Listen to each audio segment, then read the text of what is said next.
The heat was murderous that day. Not the kind of heat that makes you sweat and complain, the kind that strips paint off buildings and turns the ground into cracked pottery, the kind that makes breathing feel like swallowing glass. Evelyn Mercer stood in that heat on a wooden platform built for livestock auctions, gripping her daughter's hand so tight the child whimpered, while her two sons pressed against her skirts like they could disappear into the fabric. She was 31 years old, a widow for 8 months, and in approximately 15 minutes, strangers were going to bid on her children.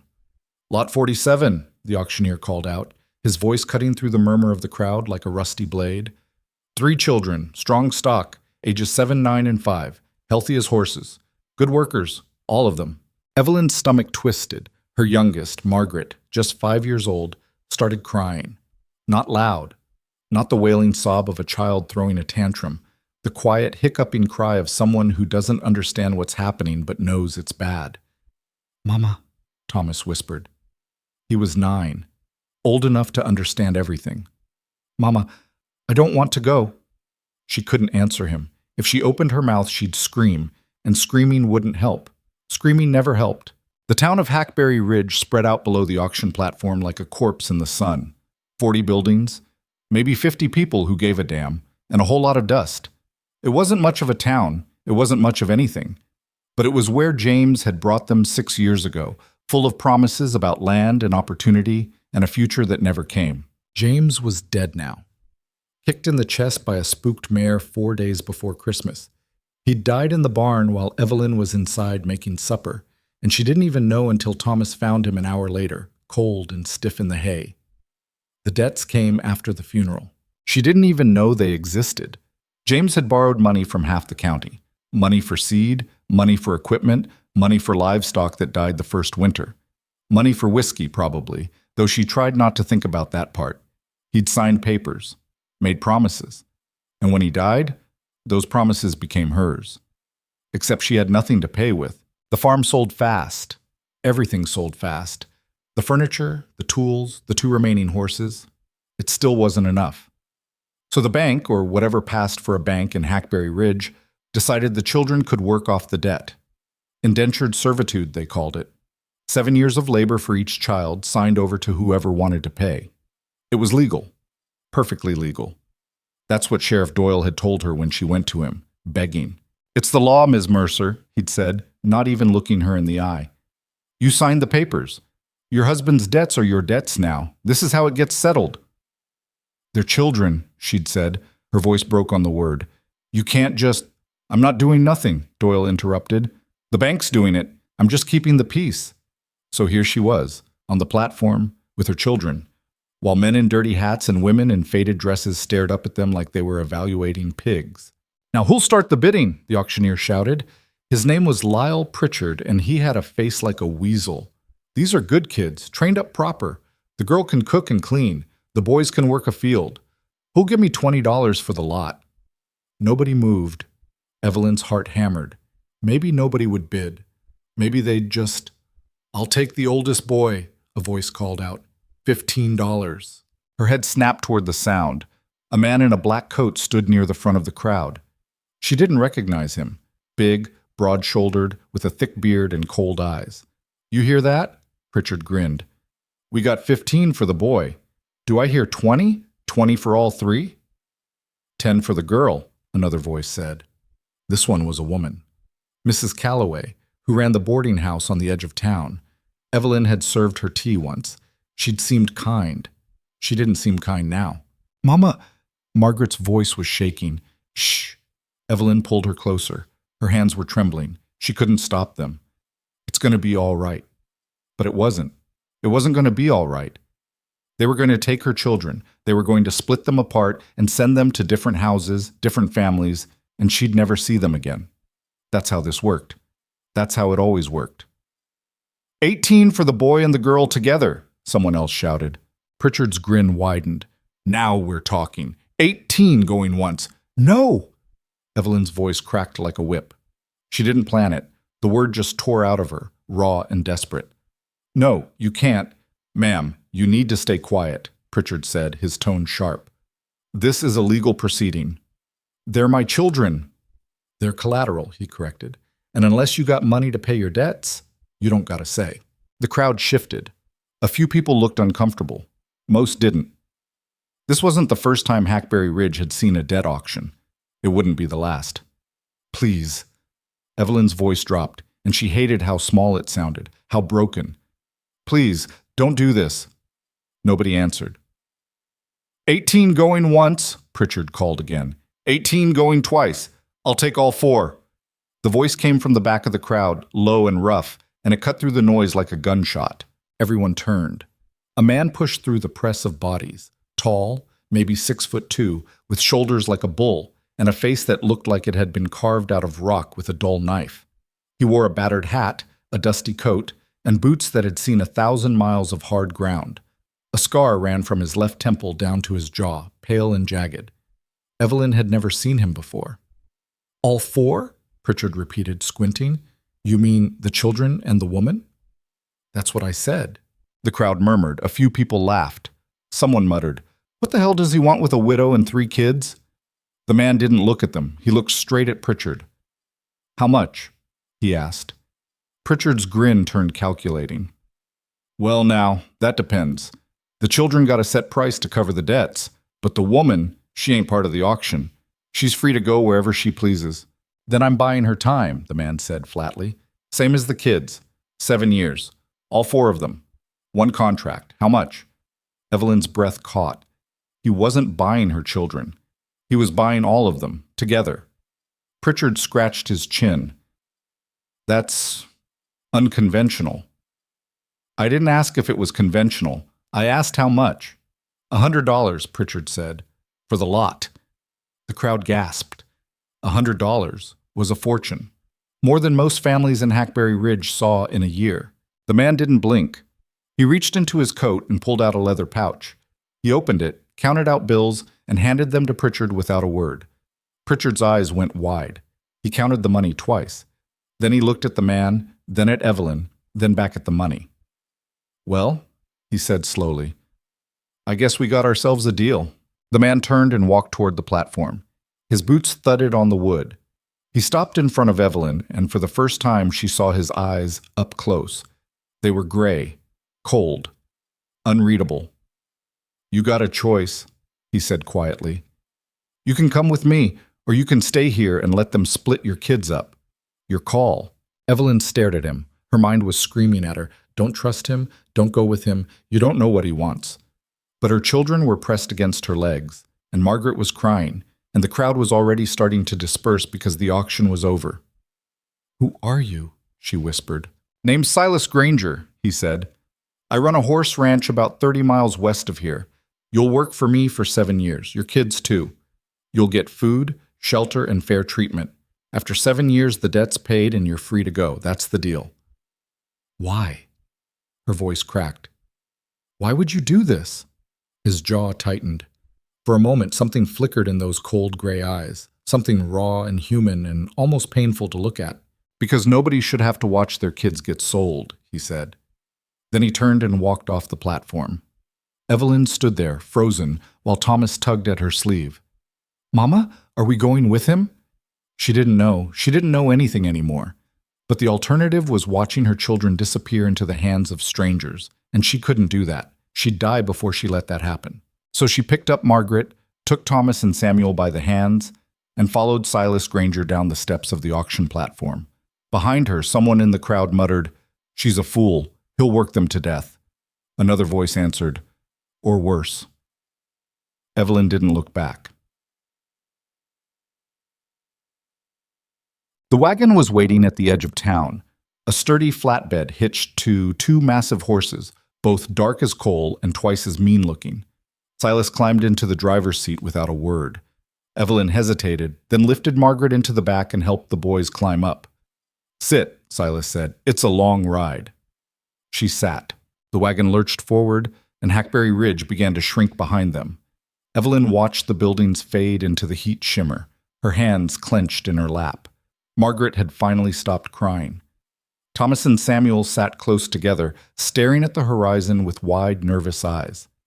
Nobody spoke for the first hour. The land stretched out flat and endless in every direction, dry grass, scattered trees, and nothing else. The sun beat down like a hammer. Sweat soaked through Evelyn's dress. Her throat was dry, but she didn't ask for water. She didn't ask for anything. Finally, Samuel broke the silence. "Mister?" Silas didn't turn around. "Yeah? Are you going to hurt us?" Evelyn's breath hitched. She started to say something, but Silas answered first. "No." "Are you going to make us work real hard?" "Yes." Samuel frowned. "Are you nice?" Silas was quiet for a long moment. Then he said, "No, but I'm fair. That's better than nice." Thomas leaned forward. "What's your ranch like?" "It's a ranch," Silas said. "We raise horses, train them, sell them. It's hard work, long days. If you don't pull your weight, you don't eat. But if you do your job, you'll be treated right." "What about Mama?" Thomas asked. Silas glanced over his shoulder, just for a second. His eyes met Evelyn's. "She'll work too," he said. "Everyone works." Evelyn swallowed. "What kind of work?" "Cook, clean, mend clothes, help with the horses if you know how, run the house, keep the men from killing each other." He paused. "You know how to shoot?" She blinked. "What?" "A gun. You ever shoot one?" No, I've never." "You'll learn," he said. "Coyotes come around sometimes. Wolves, too. You'll need to know how to handle a rifle." Her hands tightened in her lap. She wanted to ask 1,000 questions. She wanted to demand answers. But the truth was, she had no leverage, no power, no choice. So she stayed quiet. The ranch appeared just before sunset, a cluster of buildings rising out of the prairie like bones from the earth. The main house was low and sprawling, built from rough-cut timber and stone. Behind it stood a massive barn, a corral, and several smaller structures she couldn't identify. The whole place looked hard, functional, built to survive, not to impress. Silas pulled the wagon up to the main house and climbed down. A man emerged from the barn, older, maybe 50, with a grizzled beard and a limp. "That them?" the man asked. "Yeah." The man looked at Evelyn and the children, his expression unreadable. "You sure about this, boss?" "I'm sure." "The men ain't gonna like it." "They'll deal with it." The older man sighed and shook his head. "Your funeral." He turned and limped back toward the barn. Silas gestured toward the house. "Inside, I'll show you where you'll sleep." Evelyn climbed down from the wagon, her legs stiff and aching. The boys jumped down after her, and she lifted Margaret into her arms. They followed Silas up the steps and through the front door. The inside of the house was sparse. A main room with a stone fireplace, a rough wooden table, a few chairs.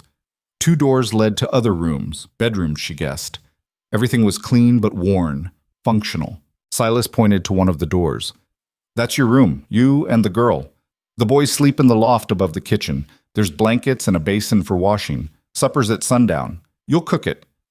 Evelyn stared at him. "You want me to cook tonight? We just got here." "You'll cook every night," Silas said. "That's the job. There's food in the cellar. Beans, dried meat, flour. Figure it out." Her jaw tightened. "I don't even know where the cellar is." "Out back, under the trap door." "And how many people am I cooking for?" 6 men. Plus you and the kids. So 9 total. 9. She was supposed to feed 9 people on her first night in a strange house with ingredients she'd never seen and a stove she didn't know how to use. "I'll do my best," she said, her voice tight. Silas looked at her for a long moment. Then he nodded. "That's all I ask." He turned and walked out, the door slamming shut behind him. Evelyn stood in the middle of the room, Margaret still in her arms, and felt the weight of the day crash down on her all at once. Her legs shook. Her hands trembled. She wanted to sit down. She wanted to cry. But Thomas was watching her, and Samuel, and Margaret. So she set Margaret down, took a deep breath, and said, "All right, let's find that cellar." She eats. Supper was a disaster. She burned the beans. The biscuits came out hard as rocks. The dried meat was so tough it could have been used as boot leather. When she carried the plates out to the main room, where the men were gathered around the table, they stared at the food like she'd served them poison. Silas took a bite of biscuit. It crunched. He chewed slowly, his expression never changing. "Well," one of the men said, grinning, "at least it ain't gonna kill us." Another man laughed. "Speak for yourself." Evelyn's face burned. She wanted to snap at them, to defend herself, but she bit her tongue. She couldn't afford to make enemies on her first night. "It'll get better," she said quietly. "It better," the grinning man said. "Or we're all going to starve." Silas set down his biscuit. "Eat it or don't, Monroe. But keep your mouth shut." Monroe's grin faded. "I'm just saying." "I know what you're saying. Now shut up and eat." Monroe muttered something under his breath but didn't argue. The other men went back to their plates, eating in silence. Evelyn retreated to the kitchen, her hands shaking. The boys were eating their share of the burned beans without complaint, and Margaret was already half asleep in the corner. She wanted to apologize to them. She wanted to promise it would get better, but she didn't know if that was true. Later, after the men had gone to their bunks and the house was quiet, Evelyn sat on the edge of the bed in the small room Silas had given her. Margaret was asleep beside her, curled up under a thin blanket. The boys were in the loft, hopefully asleep too. She stared at her hands. They were rough and calloused from years of farm work, but they felt useless now. She didn't know how to cook for 9 people. She didn't know how to run a ranch house. She didn't know anything about this place or these men or the man who'd bought her family like livestock. A quiet knock made her jump. She opened the door. Silas stood there, his hat in his hands. "You got a minute?" he asked. She hesitated, then nodded. She stepped outside, pulling the door shut behind her so Margaret wouldn't wake. "I wanted to say something," Silas said. His voice was low, almost reluctant. "About supper." "I know it was bad," Evelyn said quickly. "I'll do better tomorrow. It was fine." She blinked. "What?" "It was fine," he repeated. "Nobody's expecting you to be perfect on your first day. The men are just giving you a hard time because that's what they do. Ignore them." She stared at him. "Why did you do it?" "Do what?" "Buy us." Her voice cracked. "You don't know me. You don't know my children. Why would you spend $100 on strangers?" Silas looked away, his jaw tight. For a long time he didn't answer. Then he said, "I had a wife once, and a daughter. They died. Fever took them both in the same week. That was 10 years ago." Evelyn's breath caught. "I watched them die," Silas continued, his voice flat and empty. "And there wasn't a damn thing I could do about it. Couldn't save them. Couldn't stop it. Just had to stand there and watch." He looked at her then, and his eyes were full of something raw and broken. "I saw you on that platform today," he said. "Saw your kids. Saw what was about to happen. And I thought, maybe I can stop it this time." Evelyn's throat tightened. She wanted to say something, but the words wouldn't come. "You don't owe me gratitude," Silas said. "You don't owe me anything except 7 years of work. After that, you're free. But while you're here, you'll be safe. Your kids will be safe. That's the deal." He put his hat back on and turned to leave. "Thank you," Evelyn whispered. He stopped, didn't turn around. "Don't thank me yet," he said. "You haven't seen what this place is like." Then he walked away, his boots echoing in the dark. Evelyn stood there for a long time, staring at the empty night, trying to convince herself she'd made the right choice. Trying to believe that maybe, just maybe, they were going to survive this. The first week nearly killed her. Not literally, though there were moments Evelyn wondered if literal death might be easier. No, what nearly killed her was the relentless, grinding exhaustion of trying to keep up with a ranch that never stopped moving. She woke before dawn to start the fire and make coffee for men who barely grunted their thanks. She hauled water from the well until her shoulders screamed. She scrubbed clothes on a washboard that tore her knuckles raw. She cooked 3 meals a day for 9 people with ingredients she had to guess at, and a cast-iron stove that seemed determined to burn everything she touched. And in between all of that, she tried to keep her children alive and out of trouble. Thomas and Samuel were put to work immediately, mucking stalls, hauling feed, mending fences. They came back every night covered in dirt and manure, so exhausted they could barely eat before collapsing into sleep. Margaret stayed close to Evelyn, helping where she could, but mostly just trying to stay out of the way. The ranch hands tolerated the boys. They ignored Margaret, and they watched Evelyn like she was a puzzle they hadn't figured out yet. Silas barely spoke to her. He'd leave before sunrise and come back after dark, smelling of horses and sweat and leather.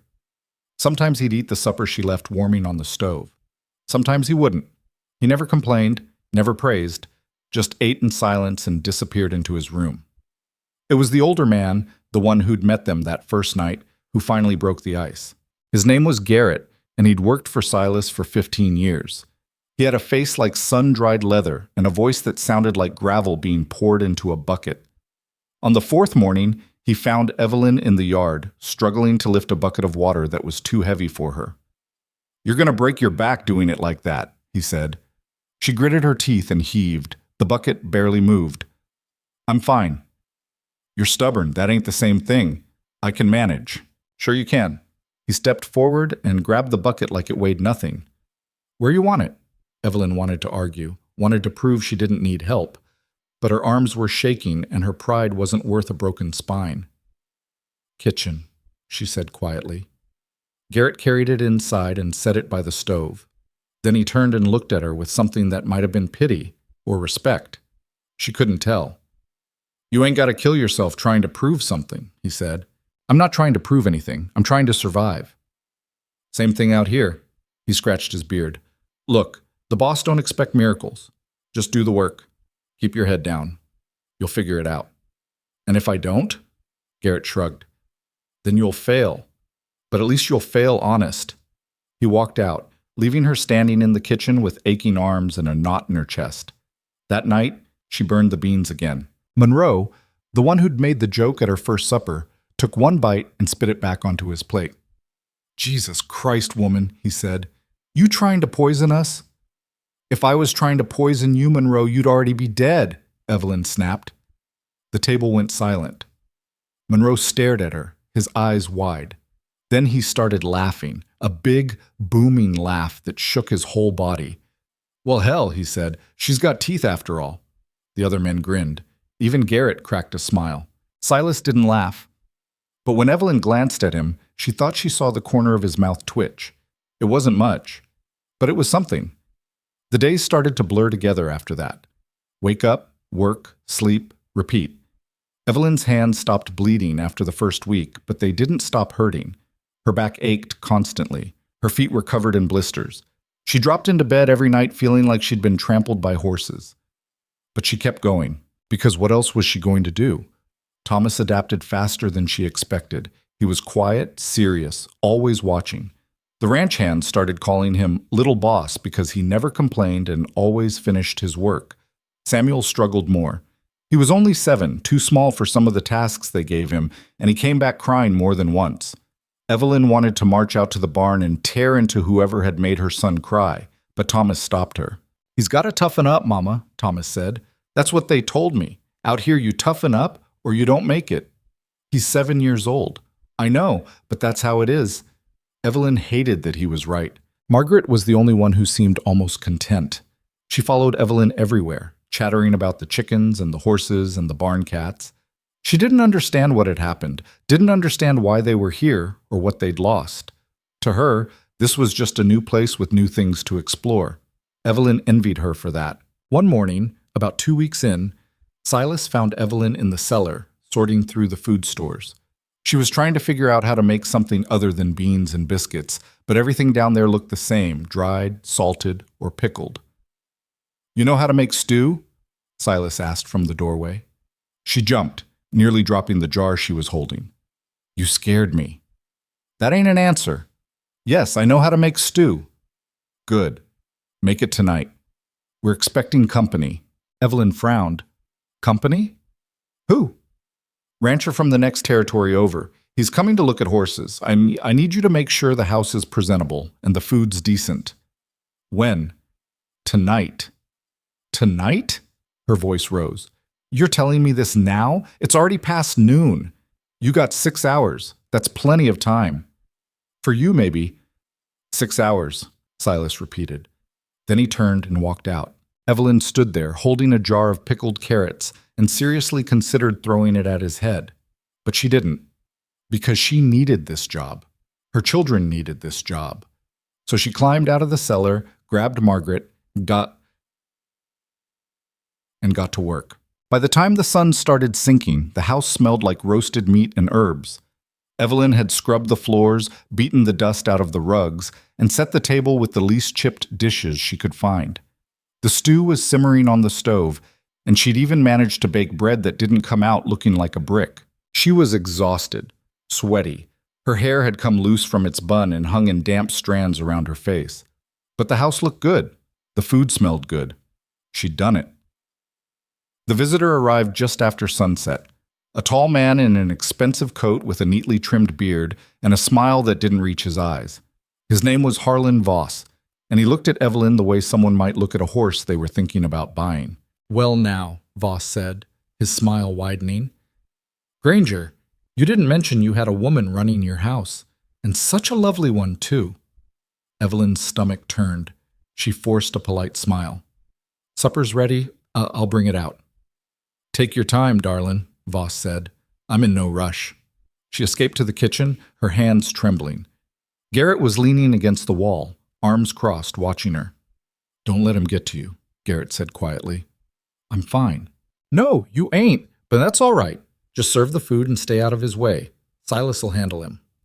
Evelyn wanted to believe that, but when she carried the stew out to the table and Voss's eyes followed her every movement, she felt like a rabbit being circled by a wolf.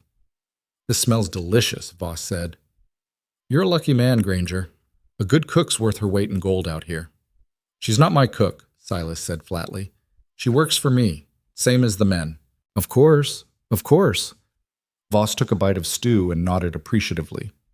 "Still, it's nice to have a woman's touch around the place. Softens things up, makes a house feel like a home." Silas didn't respond.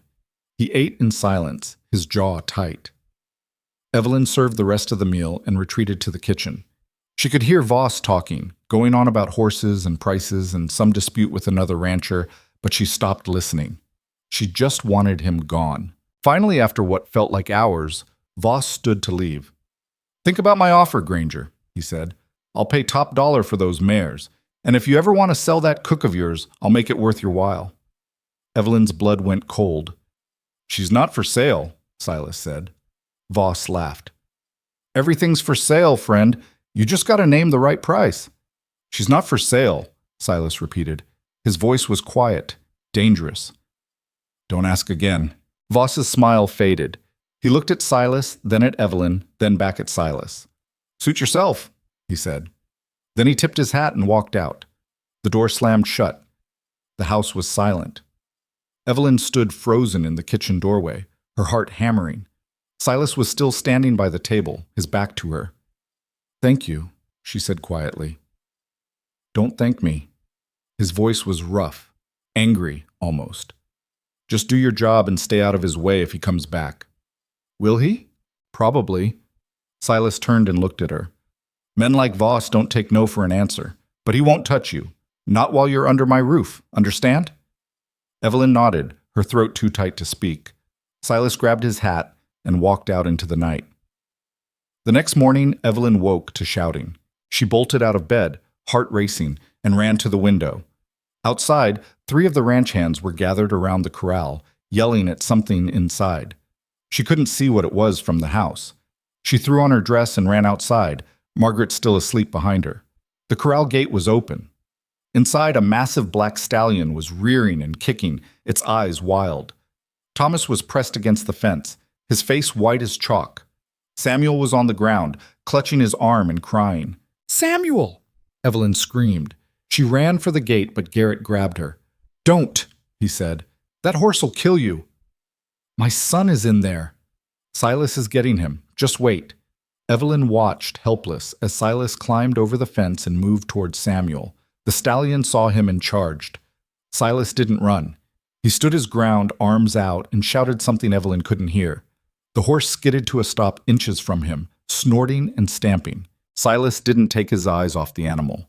He moved slowly, carefully, and scooped Samuel up with one arm. Then he backed toward the fence, step by step, while the stallion watched him like it was deciding whether to kill him or not.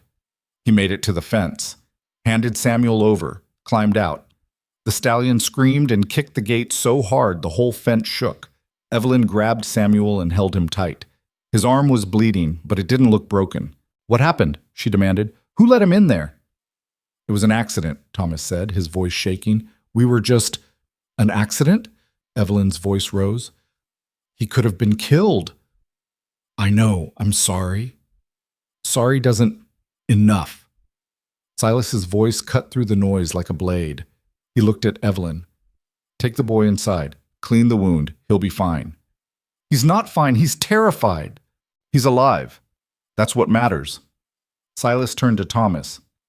"You go near that horse again. I'll tan your hide. Understand?" Thomas nodded, tears streaming down his face. Silas looked at the other men. "Somebody get that damn animal back in the barn before he kills somebody." He walked away without another word. Evelyn carried Samuel inside, her hand shaking so badly she could barely hold him. She cleaned his arm, just scratches, thank heaven, nothing deep, and wrapped it in clean cloth. Samuel cried the whole time, but he'd be all right. Thomas stood in the doorway, watching.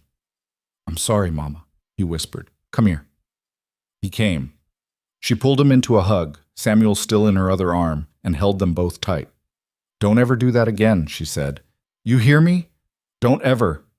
"I won't, I promise." She believed him, but it didn't stop her hands from shaking. That night, after the boys were asleep, Evelyn went looking for Silas. She found him in the barn, brushing down one of the horses. He didn't look up when she walked in. "He's fine," Evelyn said, "in case you were wondering."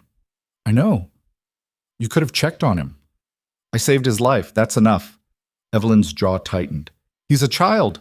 "I know what he is." Silas set down the brush and turned to face her. "You think I don't care what happens to your kids? You think I pulled them off that auction block just to let them get trampled in my corral? Then why won't you talk to them? Why won't you—" "Because they ain't my kids." His voice echoed through the barn. The horses shifted nervously. "They're yours, and the more they get attached to this place, the harder it's going to be when you leave." Evelyn stared at him. "We're not leaving for 7 years. 7 years ain't forever. It's long enough." Silas looked away, his jaw working. "You don't know what you're talking about." "Then explain it to me." "I already told you. I had a family once. I lost them. I ain't doing that again." "So you're just going to keep everyone at arm's length for the rest of your life? If that's what it takes." Evelyn took a step closer. "That's not living. That's just surviving. Surviving's all I got." "Well, it's not enough for me." Her voice cracked. "I didn't come here to survive, Silas. I came here because I didn't have a choice. But now that I'm here, I'm going to make something of it. For my kids. And if you can't handle that, then you shouldn't have bought us." She turned and walked out before he could respond. Behind her, she heard him exhale, long and slow, like he'd been holding his breath. But he didn't call her back. The weeks dragged on. Spring turned toward summer. The work didn't get easier, but Evelyn got stronger. Her hands stopped hurting. Her back stopped aching quite so much. She learned the rhythms of the ranch, when to start the coffee, how much food to cook, which men liked their eggs runny and which ones wanted them hard. She learned the horses, too. Their names, their temperaments, which ones were safe and which ones would bite your hand off if you got too close.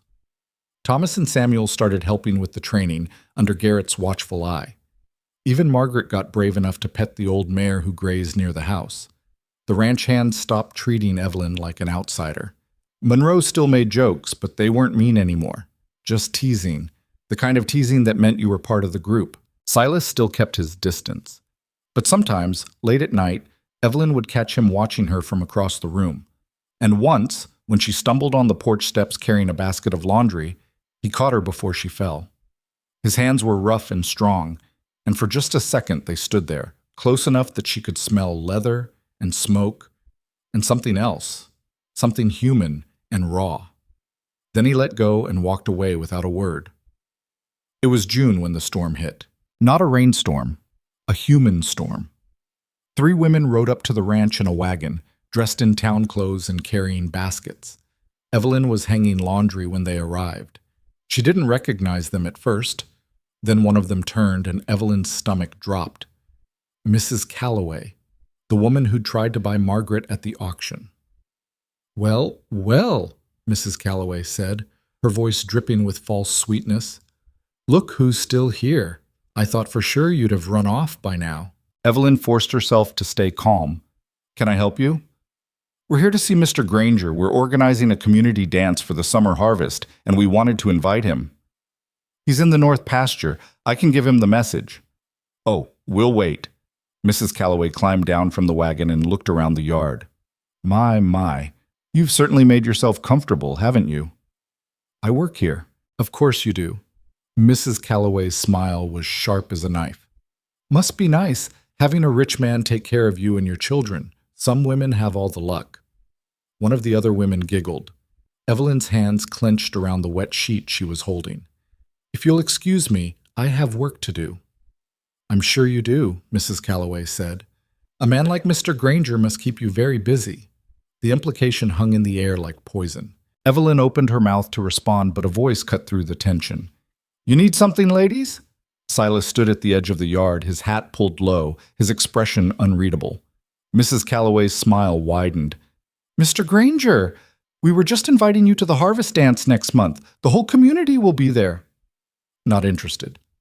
Oh, but I said no. His voice was flat, final. Mrs. Calloway's smile faltered. Well, I suppose some people prefer to keep to themselves. I prefer not to waste my time. The three women exchanged looks. Then Mrs. Calloway climbed back into the wagon, her expression sour. Good day, Mr. Granger, she said coldly. The wagon pulled away, wheels crunching on the gravel. Evelyn stood there, still holding the wet sheet, her face burning. Forget them, Silas said. They think I'm... She couldn't finish the sentence. I don't care what they think, neither should you. Easy for you to say? No, it ain't. He looked at her, his gray eyes steady. But it's the truth. People are going to talk. They're going to make up stories. That's what people do. You can spend your life trying to prove them wrong, or you can just live. Your choice. Then he walked away, leaving Evelyn standing in the yard with wet laundry and a knot in her chest that wouldn't go away. That night, she lay in bed staring at the ceiling, Margaret asleep beside her. The words from Mrs. Calloway kept echoing in her head. A man like Mr. Granger must keep you very busy. It made her sick, made her angry, made her want to march into town and tell everyone exactly what her life was like here. The work, the exhaustion, the complete absence of anything resembling romance or comfort or ease. But she didn't, because Silas was right. People would believe what they wanted to believe, and nothing she said would change that. So she closed her eyes and tried to sleep, and tried not to think about the fact that sometimes, late at night, she wondered what it would be like if the rumors were true. The thoughts didn't go away. Evelyn tried to bury them under work, under exhaustion, under the constant noise of running a household for 9 people. But late at night, when the house was quiet and Margaret's small body was warm against her side, the thoughts crept back in like smoke under a door. She thought about Silas's hands catching her on the porch steps, the way his voice had gone hard when Voss suggested buying her. The fact that he'd spent $100, a fortune, to keep her family together when he didn't have to, and she hated herself for thinking about it. Because this wasn't a romance. This was survival. She was here because she had no choice, because the alternative was watching her children get sold to strangers. Silas had made that clear from the beginning. 7 years of work. Nothing more. Nothing less. So she pushed the thoughts down and got up before dawn to start the coffee. July brought heat that made the spring feel like a cool breeze. The sun turned vicious, baking the earth until it cracked. The grass dried to brown stubble. The horses grew irritable and skittish. The men worked shirtless and came back every evening looking like they'd been dragged through hell. Evelyn cooked, cleaned, hauled water until her arms went numb. She kept Margaret in the shade as much as possible and watched Thomas and Samuel work themselves into exhaustion alongside the ranch hands. Thomas never complained. Samuel cried himself to sleep twice, but he didn't quit. That's what this place did to you. It stripped away everything soft and showed you what you were made of underneath. One afternoon, Evelyn was in the root cellar trying to find something, anything. They hadn't already eaten 3 times that week when she heard shouting from outside. Not the usual ranch noise. This was different. Panicked. She climbed out and ran toward the corral. A crowd had gathered. Silas, Garrett, Monroe, and 3 other hands, all staring at something in the dirt. Evelyn pushed through and saw him. A young ranch hand named Danny Frost, maybe 19 years old, lying on his side in the dust. His leg was bent at an angle that made Evelyn's stomach turn. His face was white as milk, his breathing shallow and fast. What happened? She demanded. Horse threw him, Garrett said. Landed bad, real bad. We got to get him to town, Monroe said. Find a doctor. Nearest doctor's 2 days' ride, Silas said. His voice was tight. He won't make it. Then what the hell are we supposed to do? Just let him die? Nobody answered. Evelyn knelt beside Danny. His eyes were glazed with pain, barely focusing. She touched his forehead, burning hot. Shock, probably, or infection setting in already. She looked at his leg again.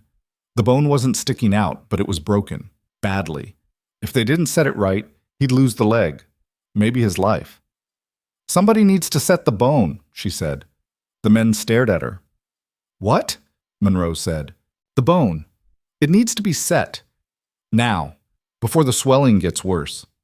You know how to do that? Garrett asked. My mother did. I watched her do it twice when I was young. Evelyn swallowed. I can try. You can try. Monroe's voice rose. Lady, if you screw this up, he's dead anyway if we do nothing, Evelyn snapped. So unless one of you knows how to set a broken leg, shut up and help me. The men looked at Silas. Silas looked at Evelyn. For a long moment he didn't speak. Then he nodded. Do it, he said. I need whiskey, clean cloth, 2 straight pieces of wood about this long. She held her hands apart. And I need 4 of you to hold him down. He's going to fight. They scrambled. Monroe ran for the whiskey. Garrett grabbed cloth from the house. 2 of the younger hands found wood planks and snapped them to size. Silas knelt on one side of Danny. Monroe took the other. 2 more men held his shoulders. Evelyn poured whiskey over her hands, then over Danny's leg. He screamed. Danny, listen to me, she said, her voice steady despite the hammering in her chest. This is going to hurt, but if I don't do it, you'll lose the leg. Do you understand? He nodded, tears streaming down his face. Good. Bite down on this. She handed him a leather strap. And don't let go. She took a breath, positioned her hands on his leg, felt for the break. Then she pulled. Danny's scream tore through the air like an animal being slaughtered. His body convulsed. The men holding him grunted with effort, barely keeping him down. Evelyn felt the bone shift. Wrong, not aligned yet, and pulled again, harder this time, adjusting the angle. Something clicked. Danny went limp. Is he? Monroe started. He passed out, Evelyn said. Her hands were shaking. That's good. Hold him steady. She worked fast, wrapped the cloth around the leg, positioned the wood planks on either side, tied them tight with strips of fabric. Her mother had done this exact thing when a neighbor's son fell from a barn. Evelyn had been 12, watching from the doorway, too scared to help. But she remembered every step. When she finished, she sat back on her heels, her dress soaked with sweat and blood. He needs to stay off that leg for at least 6 weeks, she said. Maybe longer. And someone needs to check the wound every day. If it gets infected, we'll watch him, Garrett said quietly. Evelyn nodded. She stood, her legs shaking so badly she nearly fell. Silas caught her elbow. You all right? He asked. No. Her voice cracked. But I will be. She walked back to the house, her whole body trembling. Margaret was on the porch, wide-eyed and scared. Mama? Is that man going to die? No, baby, he's going to be fine. You promise? Evelyn pulled her close. I promise. She didn't know if it was true, but she said it anyway. That night after supper, the men gathered in the main room. Evelyn was cleaning dishes in the kitchen when she heard Monroe's voice. I ain't never seen anything like that, he was saying. She knew what to do, didn't even hesitate. Her hands didn't shake once, another man added. They shook after, Garrett said. I saw them. Still, that took guts. There was a pause, then Silas's voice, low and rough. She's stronger than she looks. You knew that already, didn't you, boss? Yeah, I knew. Evelyn's hands stilled in the dishwater. She stood there listening, her heart doing something strange in her chest. Think the kid'll make it? Monroe asked. If she says he will, Silas said. Evelyn closed her eyes. She didn't know if she deserved that kind of trust, but hearing it made something inside her shift, something she didn't have a name for. Danny Frost survived. The leg healed crooked, and he walked with a limp for the rest of his life, but he survived. He made a point of thanking Evelyn every single day for 2 weeks, until she finally told him to shut up and get back to work. But something changed after that day. The men stopped looking at her like she was a burden Silas had taken on out of pity. They started looking at her like she belonged, like she was part of the ranch, not just someone passing through. Even Silas changed, not in big ways. He still didn't talk much, still disappeared for hours at a time. But sometimes, when Evelyn was carrying something heavy, he'd take it from her without a word, or he'd leave an extra lantern burning in the kitchen so she wouldn't have to work in the dark. Small things. Things that probably didn't mean anything, but they felt like something. August arrived with thunderstorms that shook the earth but brought no rain, just lightning and wind and noise. The horses went wild every time the sky darkened. The men spent half their time chasing down animals that had broken through fences in panic. And then, one morning, Garrett came running into the house, his face pale. "Fire," he said.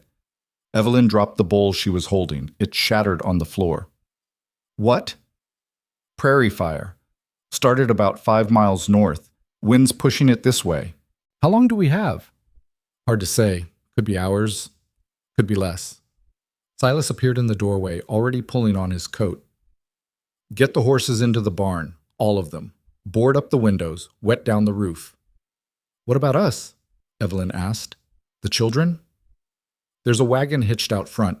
Take the kids and head south. Don't stop until you hit the river." "What about you?" "We're staying. We can stop it if we work fast." "You can't stop a prairie fire," Evelyn said. "It'll kill you." "Maybe, but I ain't losing this ranch." He looked at her, his gray eyes hard. "Get the kids and go. Now." He walked out. Evelyn stood there, her mind racing. She should go. She knew she should go. That's what any sane person would do. Grab the children, get in the wagon, and run. But if she ran, Silas would die. The ranch hands would die. Everything they'd built here would burn to ash. And she'd spent the last 3 months learning that running didn't save you. It just delayed the inevitable. She turned and ran to find Thomas. He was in the barn, helping move horses. "Mama, what's happening?" "There's a fire coming. Your father—" She stopped, corrected herself. "Silas wants us to leave. Get to safety." "Are we going?" Evelyn looked at her son. He was 10 years old, too young to understand what she was about to do, too young to know what it would cost. "No," she said. "We're staying." "Mama, go get your brother and sister. Take them to the root cellar. Lock the door from the inside. Don't come out until someone gets you, understand?" "What are you going to do?" "I'm going to help." Thomas's eyes went wide. "Mama, you can't." "Go, now." He ran. Evelyn tied her skirts up around her waist, grabbed a bucket, and ran outside. The sky to the north was black, not with storm clouds, with smoke. And underneath the smoke, a line of orange that stretched across the horizon like the edge of hell. The men were already working, digging trenches, beating back the dry grass, hauling water from the well. Silas saw her and stopped. "What are you doing?" he shouted over the wind. "Helping. I told you to leave, and I'm telling you no." She grabbed a shovel from Garrett's hands. "Where do you need me?" Silas stared at her. Then he turned and pointed. "Trench line, dig fast, dig deep." She dug. The fire came faster than anyone expected. One moment it was a distant glow. The next, it was a wall of flame taller than the barn, roaring toward them like a living thing. The heat hit first, so intense it felt like her skin was melting. Then the smoke, thick and choking, turning the air black. Evelyn couldn't see, couldn't breathe. She kept digging anyway, her hands blistering around the shovel handle. Someone was shouting, Garrett maybe, or Monroe, but she couldn't hear the words over the roar of the flames. A burning branch flew past her head. She ducked, kept digging. "Fall back!" Silas's voice cut through the noise. "Fall back to the house!" They ran. The fire chased them, snapping at their heels like a pack of wolves. Evelyn stumbled and someone grabbed her arm. Silas, pulling her forward. They made it to the house just as the flames hit the trench line. For a moment, Evelyn thought it wouldn't hold. The fire would jump the gap and swallow everything, but it didn't. The flames hit the dirt and hesitated, flickered, spread sideways instead of forward. "It's working," Monroe gasped. "It's actually working." "Don't celebrate yet," Garrett said. "We got to keep it from jumping." They worked through the night, beating back spot fires, hauling water, watching the trench line like it was the last thing standing between them and death. Because it was. Evelyn's hands bled, Her lungs burned, her eyes stung from smoke. She didn't stop. None of them did. And slowly, so slowly she almost didn't believe it, the fire began to die. By dawn, it was over.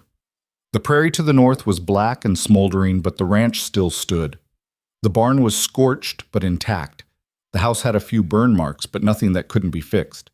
They'd done it. Evelyn collapsed on the porch steps, too exhausted to move. Her dress was ruined. Her hair was singed. She was covered in ash and dirt and blood. She didn't care. Silas sat down beside her. He didn't say anything, just sat there, breathing hard, staring at the smoking horizon. "You should have left," he said finally. "Probably. Why didn't you?" Evelyn looked at him. His face was black with soot. His eyes were red. He looked like he'd been through a war. "Because this is my home too," she said. Silas's jaw tightened. He looked away. And for a long time, neither of them spoke. Then he said, "Thank you." It was the first time he'd ever said it. Evelyn nodded. She was too tired to say anything else. Inside the house, Margaret was crying. Thomas was calling for her. The ranch hands were stumbling around like ghosts, half dead with exhaustion. But they were alive, all of them. Evelyn stood, her legs shaking, and went inside to check on her children. Behind her, Silas stayed on the porch, watching the sun rise over the ruined prairie. The days after the fire were strange. Nobody talked about what had happened. They just went back to work, repairing fences, clearing debris, tending to the horses that were still spooked and wild. But something had shifted. The air felt different. The way people moved around each other was different. Evelyn caught Silas watching her more than once. Not the way Voss had looked at her, not like she was something to own, just watching, like he was trying to figure something out. She didn't ask what. One evening, about a week after the fire, Silas found her in the yard. She was hanging laundry, trying to scrub the smoke smell out of their clothes. It was a losing battle. "I need to talk to you," he said. Evelyn's stomach tightened. "All right." He looked uncomfortable, like he didn't know how to start. Finally, he said, "You saved this ranch. We all did." "No, you did. You could have run, should have run, but you didn't." He paused. "Why?" "I already told you. I know what you told me. I want the real answer." Evelyn set down the wet shirt she was holding. Her hands were shaking again. They did that now sometimes when she wasn't expecting it. "Because I'm tired of running," she said quietly. "I ran from my husband's debts, ran from the auction. If I'd run from the fire too, I'd just keep running forever. And I don't want my children to grow up thinking that's how you survive." "So you stayed to prove a point?" "I stayed because this place matters." Her voice cracked. "You gave us a home when nobody else would. The least I could do was fight for it." Silas stared at her. Then he did something she didn't expect. He smiled. Not much. Just the barest hint of warmth at the corner of his mouth. But it was there. "You're a fool," he said. "Probably. But you're a brave fool, I'll give you that." He turned to leave. Then he stopped and looked back at her. "For what it's worth," he said, "I'm glad you stayed." Then he walked away, leaving Evelyn standing in the yard with wet laundry and a heart that wouldn't stop pounding. That night, she lay in bed and stared at the ceiling. Margaret was asleep. The house was quiet. And for the first time since arriving at the ranch, Evelyn let herself think about the future. Not survival, not just getting through the next 7 years. The future. What came after? What she wanted. And the answer scared her more than the fire had. Because what she wanted was to stay. She didn't tell anyone about that realization. How could she? Wanting to stay meant wanting something she had no right to want. This wasn't her ranch. This wasn't her life. She was here on borrowed time, working off a debt that wasn't even hers to begin with. But the want didn't go away. September came with cooler air and the promise of harvest. The prairie grass that had survived the fire started turning gold. The horses fattened up on the last good grazing before winter.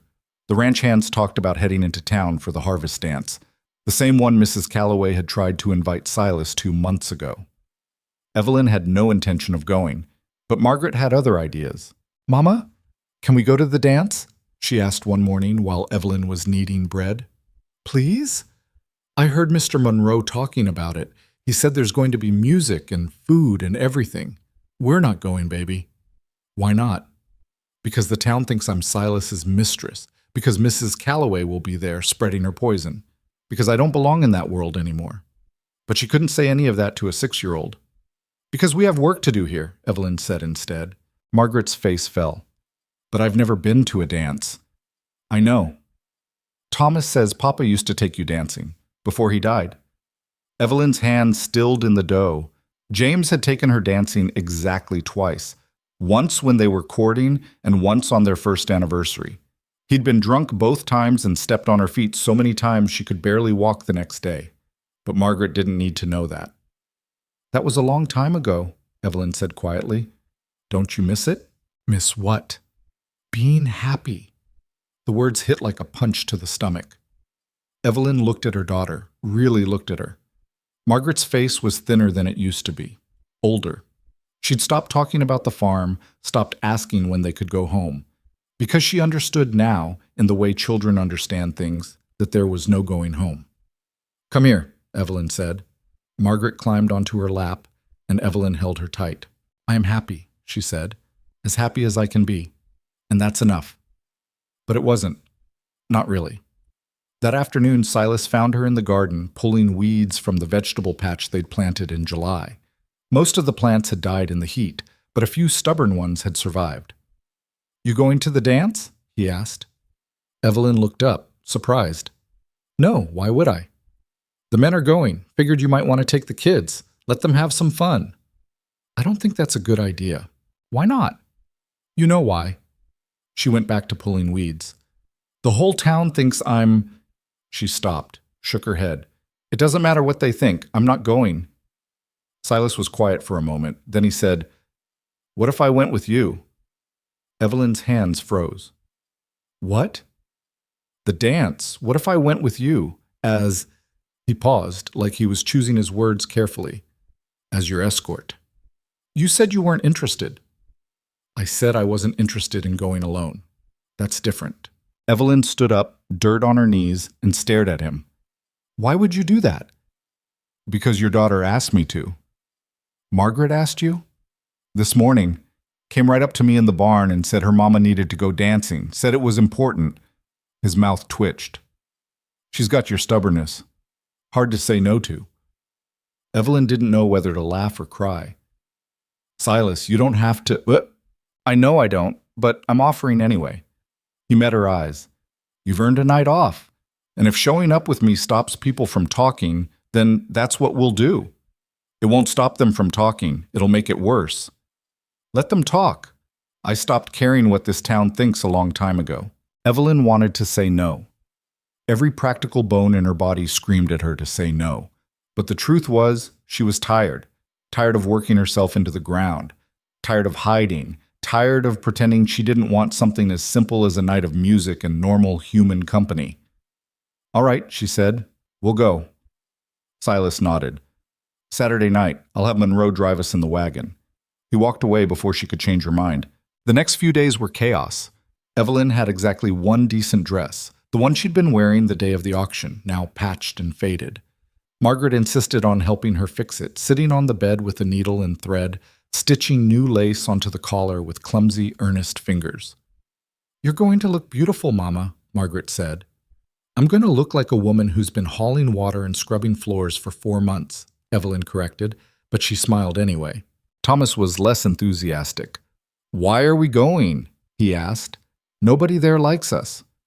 We're going because it's important to be part of the community, Evelyn said, even when the community doesn't particularly want us. That doesn't make sense. I know, but that's how it works. Samuel at least was excited. He'd never been to a real dance before. He spent the whole week practicing dance steps in the yard, stumbling over his own feet and laughing when he fell. Saturday came too fast. Evelyn spent the afternoon bathing in a tin tub behind the house, scrubbing the dirt and smoke smell from her skin. She washed her hair twice and braided it into something that almost looked respectable. When she put on the dress, it hung looser than it used to. She'd lost weight since coming to the ranch. But it would do. Margaret gasped when she saw her. Mama, you look like a princess. I look like a tired widow, Evelyn said. but she kissed her daughter's forehead anyway. Silas was waiting by the wagon when she came outside. He'd cleaned up too, fresh shirt, hair combed back, beard trimmed. He looked almost civilized. Almost. He stopped when he saw her, just stopped and stared. "What?" Evelyn said, suddenly self-conscious. "Nothing. You just—" He cleared his throat. "You look nice." "I look exhausted." "You look strong. There's a difference." The words settled in her chest, warm and unexpected. "Ready?" he asked. "No, but let's go anyway." The ride into town took an hour. Monroe drove, whistling tunelessly the whole way. The boys sat in the back, swinging their legs over the edge. Margaret sat between Evelyn and Silas, chattering about everything and nothing. Silas didn't talk much, but once, when the wagon hit a rut and Evelyn grabbed the seat to steady herself, his hand covered hers for just a second.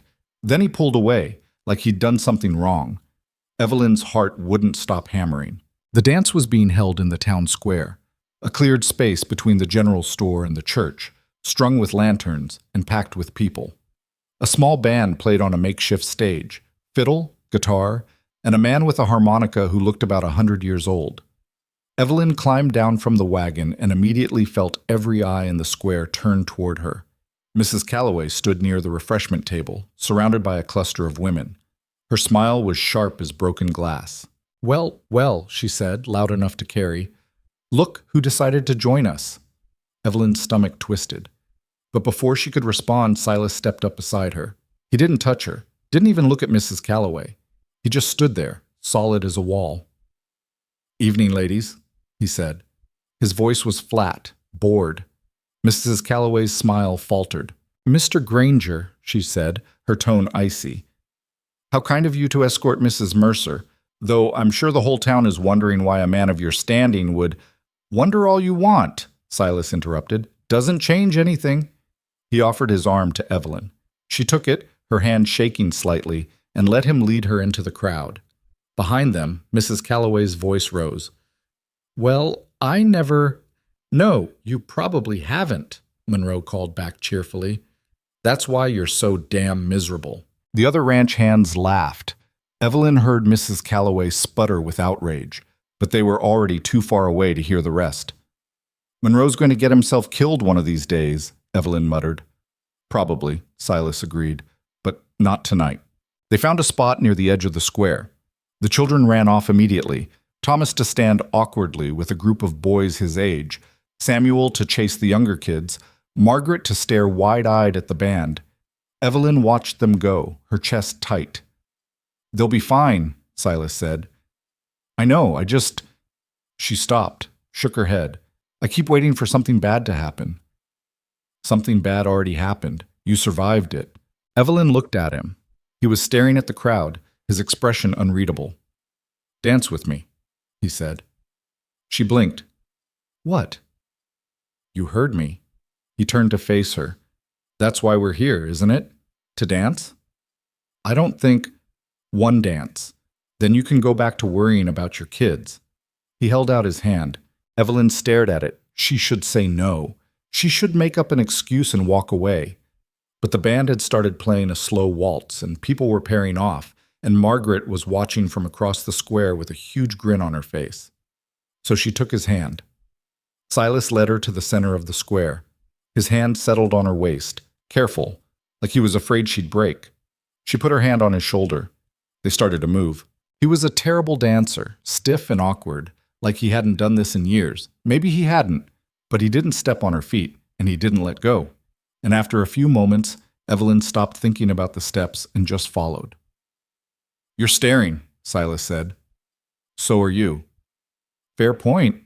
They turned slowly, surrounded by other couples, and Evelyn tried not to think about how close they were, about the way his hand felt against her back, about the fact that this was the first time in her life a man had held her like she mattered.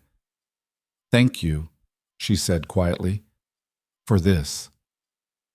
"You already thanked me." "I'm thanking you again." Silas's jaw tightened. "You don't owe me anything, Evelyn." It was the first time he'd used her name, not Ms. Mercer, not the woman, just Evelyn. Her breath caught. The song ended. They stopped moving. but neither of them let go. Around them, couples were breaking apart, laughing, moving to get refreshments. But Silas and Evelyn stood there, frozen in the middle of the square. "Silas," she started. "There you are!" A man's voice cut through the moment like a knife. Evelyn turned and felt her stomach drop. Harlan Voss stood behind them, grinning like a wolf. "Granger," Voss said, "I didn't expect to see you here, or your lovely cook." Silas's hand tightened on Evelyn's waist. "Voss, I've been meaning to stop by your ranch again, talk business. You never did sell me those mares. They're not for sale. Everything's for sale, you just need the right offer." Voss's eyes slid to Evelyn. "Speaking of which, I hope you're treating Mrs. Mercer well. She looks a bit worn down." "She's fine." "Is she?" Voss stepped closer. "Mrs. Mercer, are you happy on Mr. Granger's ranch? Because if you ever need a change of scenery, I'd be more than happy to—" "She's not interested," Silas said. His voice was low, dangerous. "I wasn't asking you. And I'm not asking your permission to tell you to leave her alone." Voss's smile turned cold. "Careful, Granger. People might start thinking you've got feelings for the help." Silas let go of Evelyn and stepped forward. Voss didn't move. They stood there, inches apart, the air between them crackling with violence. "You got something to say. Say it," Silas said quietly. "I'm just saying what everyone's thinking. You buy a widow and her kids off an auction block, bring them to your ranch, keep them isolated from decent society. It doesn't look good. Makes people wonder what kind of man you really are. I don't give a damn what people think. Maybe you should, because if someone decided to look into your arrangement with Mrs. Mercer, they might find it's not as legal as you claim. Indentured servitude's one thing, but what you've got going on?" "Say it," Silas interrupted. "Go ahead, say what you're thinking." Voss's smile widened. "I don't have to. You already know." Silas's fist moved so fast Evelyn didn't see it coming. 1 second Voss was standing there, smug and grinning. The next, he was on the ground, blood pouring from his nose. The music stopped. The entire square went silent. Voss pushed himself up, spitting blood. "You're going to regret that, Granger. Get out of here before I do something worse." Voss stood, wiped his mouth, and looked at Evelyn. "When he tires of you, Mrs. Mercer, my offer still stands." Then he walked away, disappearing into the crowd. Evelyn's hands were shaking. The entire town was staring. Mrs. Calloway looked like she'd just won the lottery. Garrett appeared at Silas's elbow. "Boss, we should go." "Yeah," Silas said, his voice tight. "Now," Garrett added, "before someone calls the sheriff." Evelyn turned to look for her children. Thomas was already pushing through the crowd toward them, his face pale. Samuel had Margaret by the hand. "What happened?" Thomas asked. "We're leaving," Evelyn said. "Get in the wagon." "But now, Thomas." They loaded into the wagon quickly. Monroe climbed into the driver's seat and snapped the reins before anyone could stop them. The wagon lurched forward, leaving the square behind.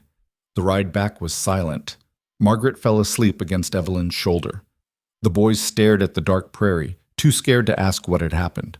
Monroe drove without whistling. Silas sat rigid, his jaw clenched, his bruised knuckles resting on his knees. When they got back to the ranch, he climbed down and walked straight to the barn without looking at anyone. Evelyn put the children to bed, her mind spinning.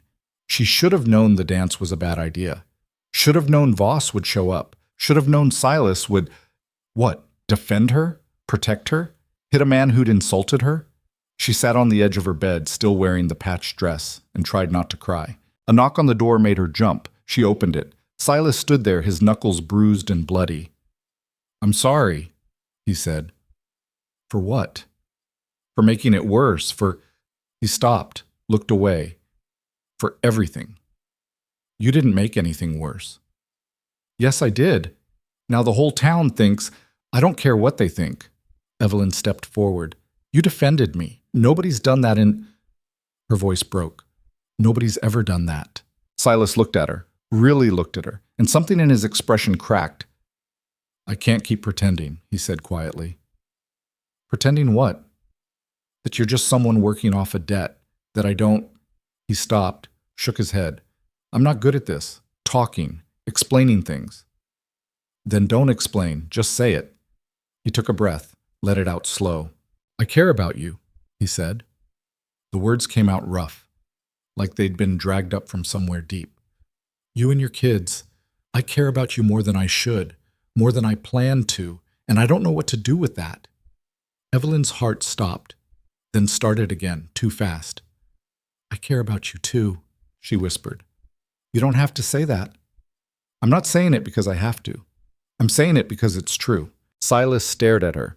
Then he reached out and touched her face, just his fingertips against her cheek, gentle and careful. I'm not a good man, Evelyn. I don't need you to be good. I just need you to be honest. I can do that. Then tell me the truth. Why did you really buy us off that platform? He was quiet for a long time. Then he said, Because I saw you holding your kids, and I saw the fear in your eyes, and I thought, if I can stop this, if I can save just this one family, maybe it'll make up for the one I couldn't save. Evelyn's throat tightened.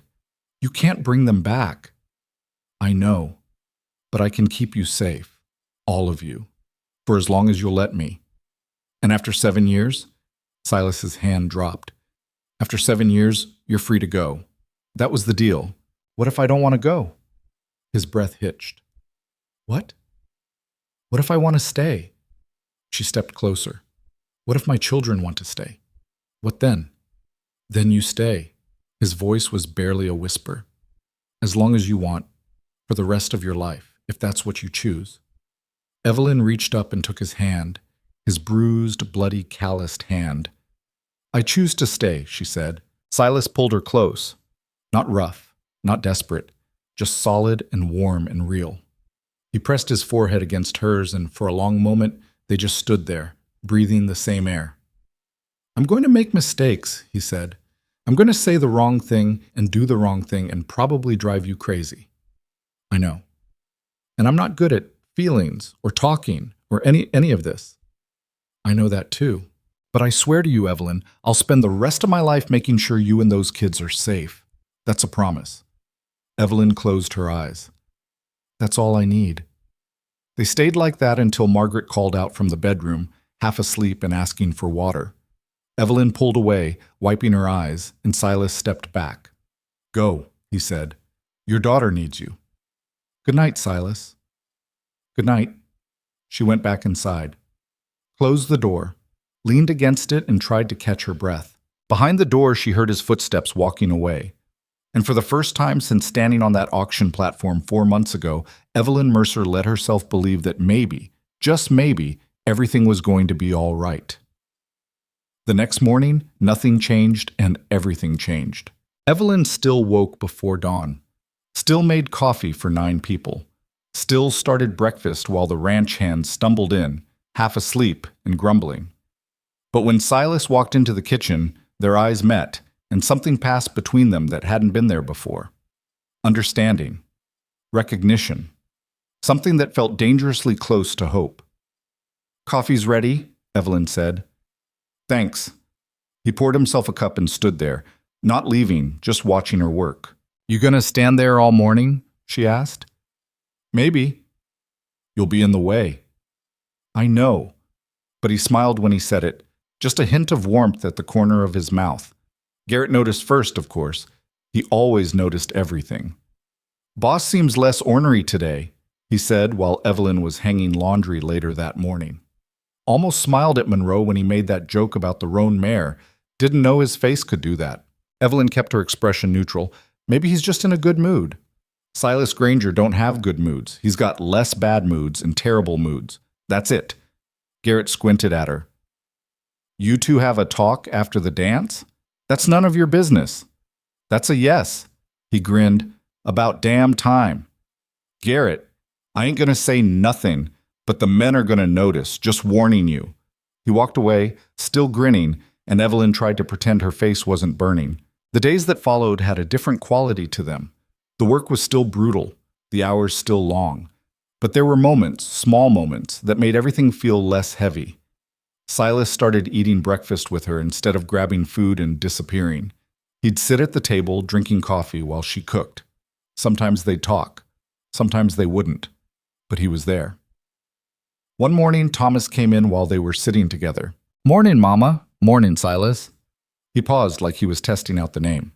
Silas had told him to drop the Mr. Granger weeks ago, but Thomas was still getting used to it. "Morning," Silas said. "You finished those stalls?" "Yes, sir. All 8 of them." "Good. After breakfast, I want you to help Monroe with the new colt. He's skittish, could use gentle hands." Thomas's face lit up. "Really?" "Really. But if you get kicked, don't come crying to me." "I won't, I promise." Thomas grabbed a biscuit and ran back outside. Evelyn watched him go. "He worships you." "He shouldn't." "Why not? You're good to him. You're teaching him things his father never bothered to teach him." "His father was a drunk and a fool. That's a low bar." "Maybe, but you're still clearing it." She paused. "He's never been this happy. None of them have." Silas looked uncomfortable. "They're good kids. They deserve to be happy." "So do you." He didn't answer, just finished his coffee and stood up. "I gotta get to work," he said. "Silas." He stopped. "Thank you," Evelyn said, "for everything." He nodded once. Then he left, the door closing softly behind him. October came with frost on the ground and the first real cold snap of the season. The horses grew thick winter coats. The men started wearing heavier jackets. Evelyn dug out every blanket in the house and distributed them to the bunkhouse. Thomas turned 11. Evelyn made him a cake, lopsided and slightly burned, but he ate 3 pieces anyway. Silas gave him a knife, plain and practical, with a worn leather sheath. "For work," Silas said, "not for play. You lose it, you don't get another one." Thomas stared at the knife like it was made of gold. "Thank you, sir." "Don't call me sir, makes me feel old." "What should I call you?" Silas hesitated, then he said, "Silas is fine." Thomas nodded, then quietly he said, "My pa never gave me anything." The words hung in the air. Evelyn's chest tightened. She wanted to defend James, to say something about how he'd tried his best, but the truth was, he hadn't. James had been a drunk and a gambler who'd left his family with nothing but debt and shame. Silas looked at Thomas. Really looked at him. "Your pa's gone," Silas said, "but you're still here. And as long as you're on this ranch, you'll be treated right. That's a promise."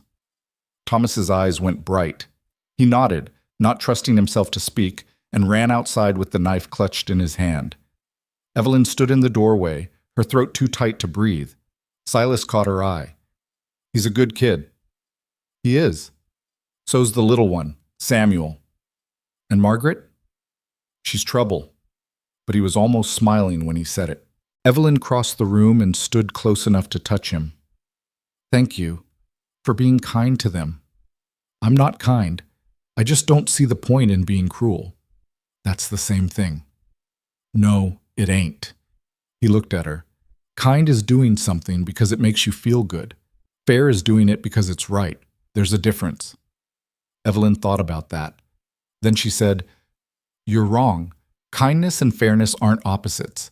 They're 2 sides of the same thing, and you've got both." Silas shook his head. "You give me too much credit, and you don't give yourself enough." He didn't have an answer for that. But later that night, Evelyn found him on the porch, staring at the dark prairie. She sat beside him without asking. "You all right?" she said. "Yeah, just thinking." "About what?" "About how different things are now, from how they used to be." "Better or worse?" He looked at her. "Better. Definitely better." They sat in comfortable silence until the cold drove them inside. A week later, Harlan Voss showed up at the ranch. Evelyn saw him coming from the kitchen window, riding alone, no wagon, just a horse and a rifle strapped to his saddle. Her stomach dropped. "Silas," she called. He was in the barn. He came out, saw Voss, and his whole body went rigid. "Stay inside," he told Evelyn. "What's he doing here?" "I don't know, but I'm about to find out." Evelyn didn't stay inside. She stood on the porch, arms crossed, and watched. Garrett and Monroe came out of the barn too, flanking Silas. Voss dismounted, slow and deliberate. His nose was still swollen from where Silas had hit him. He looked at Silas with a smile that didn't reach his eyes. "Granger," he said, "we need to talk." "So talk. In private. Anything you got to say, you can say in front of witnesses." Voss glanced at Evelyn, then at the ranch hands. His smile widened. Suit yourself. I came to make you an offer. Not interested. You haven't heard it yet? Don't need to. The answer's no. Voss's smile faded. You're making a mistake. I'm trying to help you. By doing what? Buying my horses? Buying my land? Buying the woman who works for me? Which part of that is helping? By keeping you out of trouble. Voss's voice turned cold. Word's spreading, Granger. About you and Mrs. Mercer. People are asking questions. Questions about whether your little arrangement is legal, whether she's here by choice or by force, whether those children are safe. Silas took a step forward. You threatening me? I'm warning you. There's a difference. Voss adjusted his hat. I've got friends in the territory. Friends who don't like the idea of a man buying a widow and her kids and keeping them isolated from decent society. If they decided to investigate, well, things could get messy. Let them investigate. I've got nothing to hide. Maybe you don't. But what about her? Voss nodded toward Evelyn. What happens if someone decides she's not here voluntarily? What happens if they take those kids away from her? Put them in orphanages or sell them to different families? You think your word's going to stop that? Evelyn's blood went cold. Silas's jaw tightened. You son of a... I'm just laying out the facts. Voss spread his hands. Now, if you sold me those mares and agreed to stay out of my business, I could make sure those questions don't get asked. I could make sure Mrs. Mercer and her children stay right where they are, safe, undisturbed. That's extortion. That's protection.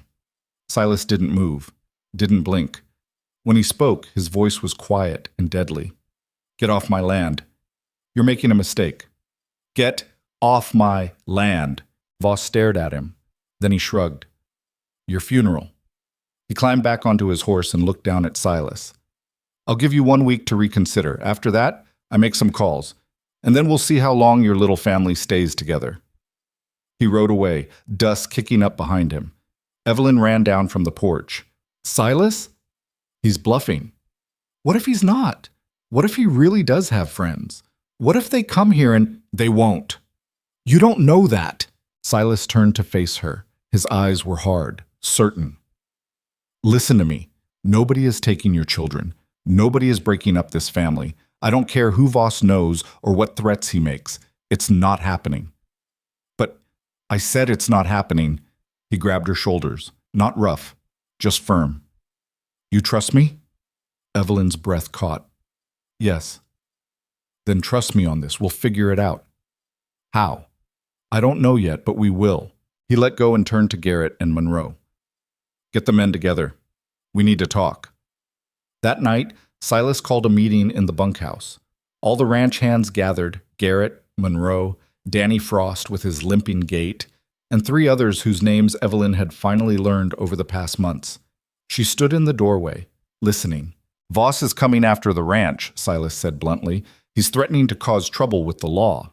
Claims he's got friends who can investigate our arrangement with Ms. Mercer and the kids. Can he do that? Monroe asked. Maybe. Probably not. But I ain't taking chances. Silas looked around the room. Here's what's going to happen. We're going to make sure everything about this place is legal and above board.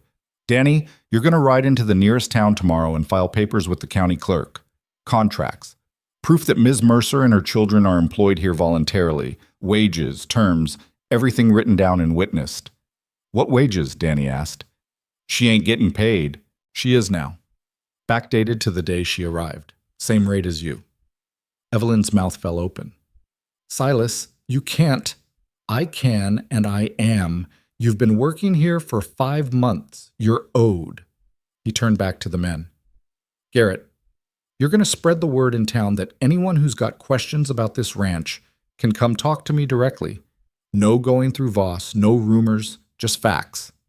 What if Voss makes good on his threat? Garrett asked. Then we deal with it, but we deal with it together. Silas looked at each man in turn.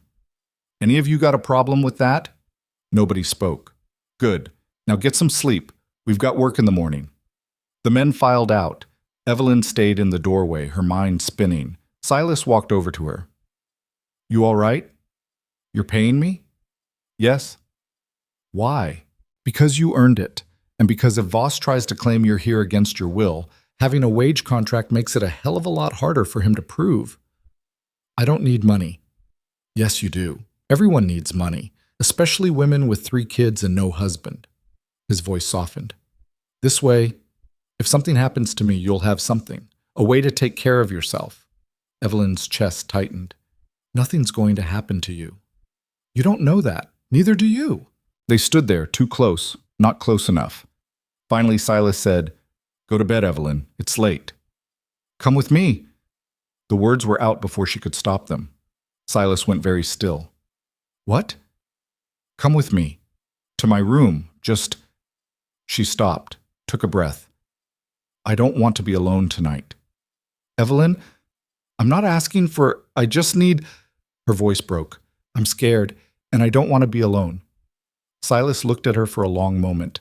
Then he nodded. They walked to the house in silence. Margaret was already asleep. The boys were in the loft, whispering to each other about the meeting they'd overheard. Evelyn led Silas into her small room and closed the door. They sat on the edge of the bed, not touching, just sitting. "I'm sorry," Evelyn whispered, "for bringing trouble to your door." "You didn't bring trouble. Voss did. But if I wasn't here—" "If you weren't here, this place would be a lot emptier and a lot colder." He looked at her. "I don't regret buying you off that platform. Not for a second." "Even now?" "Especially now." Evelyn leaned against him, her head on his shoulder. He put his arm around her. They sat like that for a long time, not talking, just breathing. Eventually, Silas said, "I need to tell you something." "All right. When I lost my wife and daughter, I made a promise to myself. I promised I'd never let anyone get close again, never care about anyone, never risk that kind of pain." He paused. "I broke that promise the day I met you." Evelyn's throat tightened. "I don't know how to do this," Silas continued. "I don't know how to be whatever this is. A partner, a father figure, a man who cares about people. I'm going to mess it up. I'm going to say the wrong thing and hurt your feelings and probably make you want to hit me. I already want to hit you sometimes." He almost laughed. "Fair enough. But I'm not asking you to be perfect. I'm just asking you to try." "I can do that." "Then that's enough." They stayed like that until Silas finally stood to leave. At the door, he turned back. "One more thing," he said. "What?" "Marry me." Evelyn's heart stopped. "What?" "Marry me. Not because you have to. Not because of Voss or contracts or anything like that. Marry me because I love you, and I want you to stay. Not as an employee, not as someone working off a debt, as my wife." Evelyn couldn't breathe, couldn't think. "Silas, you don't have to answer now. Just think about it." He left before she could respond. Evelyn sat on the bed, her whole body shaking, and tried to process what had just happened. He loved her, Silas Granger, the man who'd bought her family off an auction block and barely spoken to her for months, loved her. And the terrifying part was, she loved him too. She sat there for a long time, staring at the closed door, her mind racing through every moment that had led to this. The auction platform, the brutal first weeks, the fire, Danny Frost's broken leg, the harvest dance, Voss's threats, all of it had been leading here, to this moment, to this choice. And for the first time in her entire life, Evelyn Mercer knew exactly what she wanted. She couldn't sleep that night. Evelyn lay in the darkness, Margaret's small body warm against her side, and stared at the ceiling until her eyes burned. "Marry me." 2 words that should have terrified her, 2 words that should have sent her running. But all she felt was a strange, aching certainty that this was exactly what she wanted. Not because she needed saving. She'd already saved herself by choosing to stay, by choosing to fight the fire, by choosing to build something here instead of just surviving. But because somewhere between the auction block and this moment, Silas Granger had stopped being the stranger who'd bought her family and become the man she wanted to spend the rest of her life beside. When dawn came, she was already in the kitchen making coffee. Her hands were steady. Her mind was clear. Silas came in just as the sun broke over the horizon. He stopped in the doorway when he saw her. "You're up early," he said. "Couldn't sleep." "Me neither." They stood there, 10 feet apart, the air between them charged with everything unsaid. "Silas," she started. "You don't have to answer yet," he interrupted. "I know I sprung it on you. I know it's a lot. Just forget I—" Yes. He froze. What? Yes. I'll marry you. Silas stared at her like he wasn't sure he'd heard right. You sure? I've never been more sure of anything in my life. He crossed the room in 3 strides and pulled her into his arms. Not gentle, not careful, just fierce and real and full of relief. Evelyn held him back just as tight, her face pressed against his chest, and felt something inside her that had been clenched tight for months finally let go. I love you, she whispered. I love you too. His voice was rough. I'm going to mess this up sometimes. I know. And I'm still going to be stubborn and difficult and bad at talking. I know that too. But I swear to you, Evelyn, I'll spend every day trying to be the man you and those kids deserve. She pulled back enough to look at him. You already are. He kissed her then, slow and deliberate, like he was memorizing the moment. And when they finally broke apart, he was smiling, actually smiling. When? He asked. When what? When do you want to get married? Evelyn thought about it. Soon, before Voss can cause more trouble, before anyone can try to stop us. This week? This week. Silas nodded. I'll make the arrangements. They told the children at breakfast. Thomas looked up from his plate, his eyes widening. You're getting married? To Silas? Yes, Evelyn said. Are you all right with that? Thomas was quiet for a long moment. Then he said, He's a good man, Mama. Better than Pa ever was. The words hit Evelyn square in the chest. She reached across the table and squeezed her son's hand. Samuel was grinning. Does this mean we get to stay here forever? If you want to, Silas said. I want to. I like it here. I like the horses and the work and everything. Margaret climbed down from her chair and threw her arms around Silas's legs. Are you going to be our papa now? Silas looked uncomfortable, lost. He glanced at Evelyn, and she could see the uncertainty in his eyes. I can't replace your father, Silas said carefully. He was your papa. But I can try to be something, if you'll let me. Like what? Margaret asked. Like someone who takes care of you, who teaches you things, who's there when you need him. Margaret thought about that. Then she said, That sounds like a papa to me. Silas's expression cracked. He reached down and lifted Margaret into his arms, holding her awkwardly, like he wasn't sure what to do with a 6-year-old girl. But Margaret just wrapped her arms around his neck and held on tight. Over her head, Silas met Evelyn's eyes. Thank you, he mouthed. Evelyn nodded, her throat too tight to speak. The next week was a blur of activity and tension. Danny rode into town and filed the contracts as instructed. Garrett spread the word that the ranch was open to inspection by anyone who wanted to verify that Evelyn and the children were there voluntarily. No one came, but the tension didn't ease. Everyone knew Voss's deadline was approaching. Everyone knew he'd make good on his threat if Silas didn't give in. Silas didn't give in. Instead, he rode into town himself on the 5th day and came back with a minister, a thin, nervous man named Reverend Polk who looked like he'd rather be anywhere else. You sure about this, Granger? Polk asked as they climbed down from the wagon. Marrying a woman you barely know? A woman with 3 children? I know her well enough, Silas said flatly. The town's talking. They're saying she trapped you, that she's using those children to... I don't care what the town's saying. Silas turned and looked at the minister dead on. Are you going to perform the ceremony or not? Polk swallowed. I'll do it, but I'm going on record that I advised against it. Noted. They set the ceremony for Saturday afternoon. Monroe and Garrett built an arbor out of scrap wood and dried prairie grass. Margaret collected every wildflower she could find, most of them half dead from the cold, but she arranged them with such care that it didn't matter. Evelyn had nothing to wear except the same patched dress she'd worn to the dance. She washed it, mended a new tear in the sleeve, and decided it would have to be enough. But Friday evening, Silas knocked on her door holding a wrapped bundle. What's this? She asked. Open it. She unwrapped the paper carefully. Inside was fabric, deep blue cotton, simple, but new. Enough for a dress.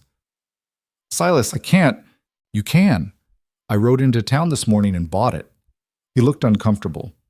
I don't know if it's the right color or the right fabric or any of that, but I figured you deserve something new for the wedding. Evelyn's eyes burned. It's perfect. You sure? I'm sure. She set the fabric down and took his hands. Thank you. For everything. Stop thanking me. You're going to be my wife. This is what husbands do. Not all of them. Silas's jaw tightened. Well, I'm not all of them. No, you're not. She stayed up most of the night sewing the dress by lamplight. Her stitches weren't perfect. The hem wasn't quite even. But when she put it on the next morning, it fit, and that was enough. Margaret gasped when she saw her. Mama, you look beautiful. I look tired. No, you look like a bride. Evelyn knelt down and pulled her daughter close. Are you happy about this, baby? Really happy? Yes. Silas is nice, and he makes you smile. Margaret paused.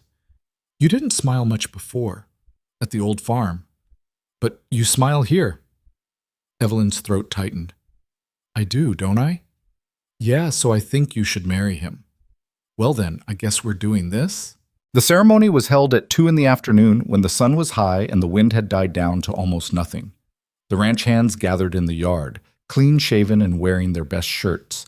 Thomas, Samuel, and Margaret stood beside Evelyn. Garrett stood beside Silas. Reverend Polk looked nervous the entire time.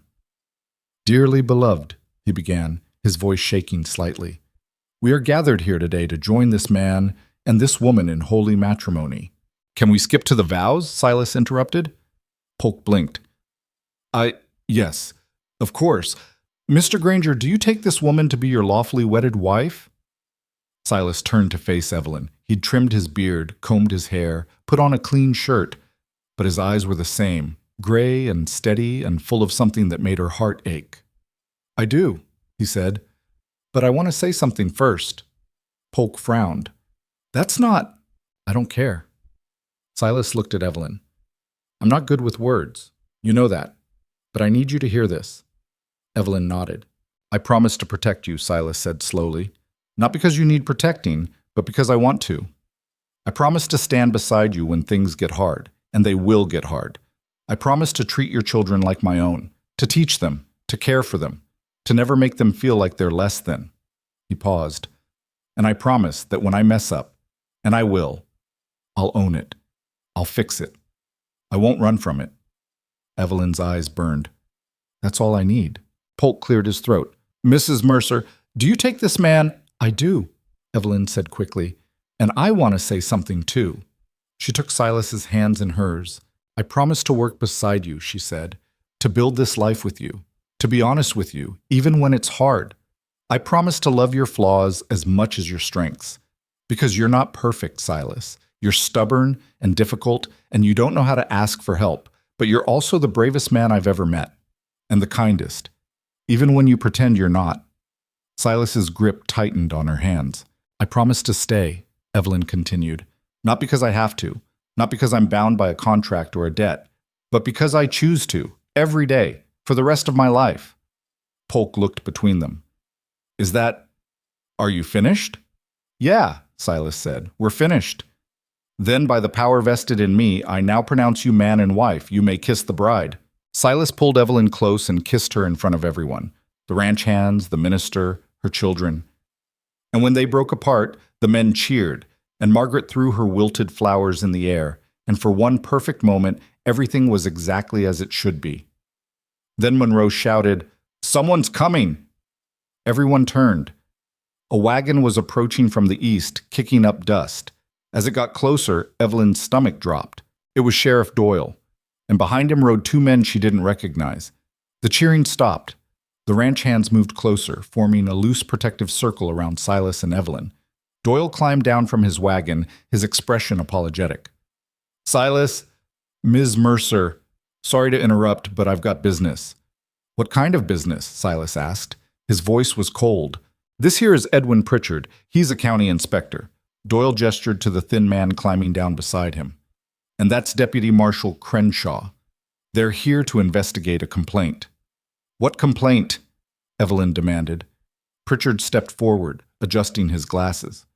A complaint regarding the welfare of 3 minor children allegedly being held in servitude on this property. Mrs. Evelyn Mercer's children. They're not being held, Silas said. They're my wife's children, and now they're mine too. We just got married. Pritchard's eyebrows rose. How convenient. When did this marriage take place? About 2 minutes ago. I see. Pritchard looked at Reverend Polk. Can you confirm this? Polk nodded nervously. Yes, I just performed the ceremony. And the children are here voluntarily? Of course they are, Evelyn said.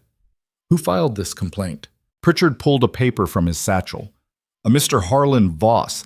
He claims— Voss is a liar, Garrett interrupted.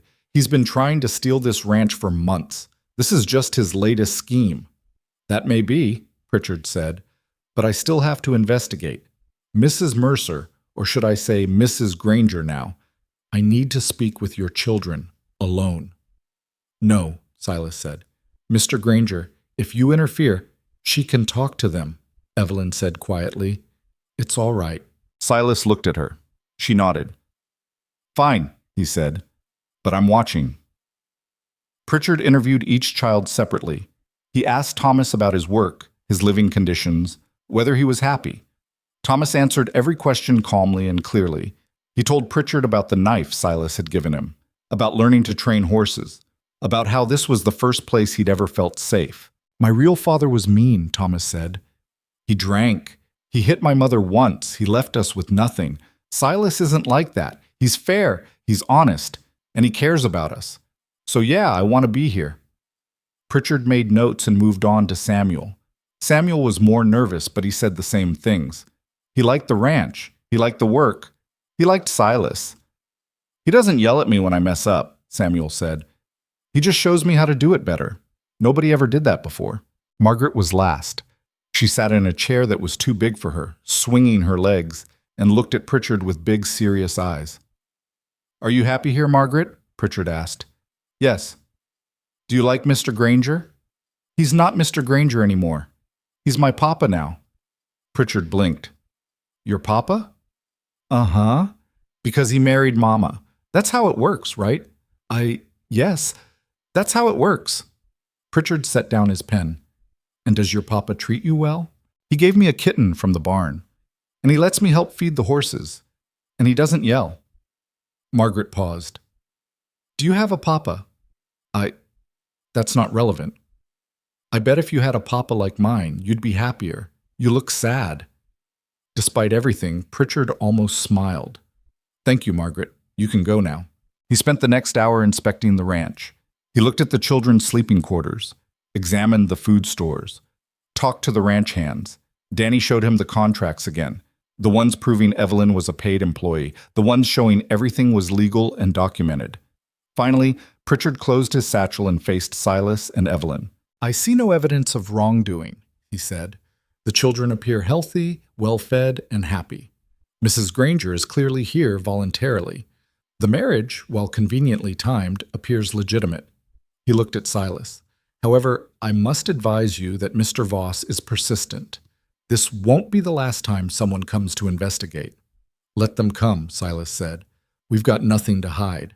Pritchard nodded. For what it's worth, Mr. Granger, those children clearly love you. Whatever you're doing it right.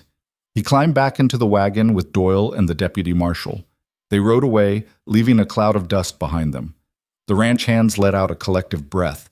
Monroe started laughing, a big booming laugh that shook his whole body. Well, hell, he said. That was one way to spend a wedding day.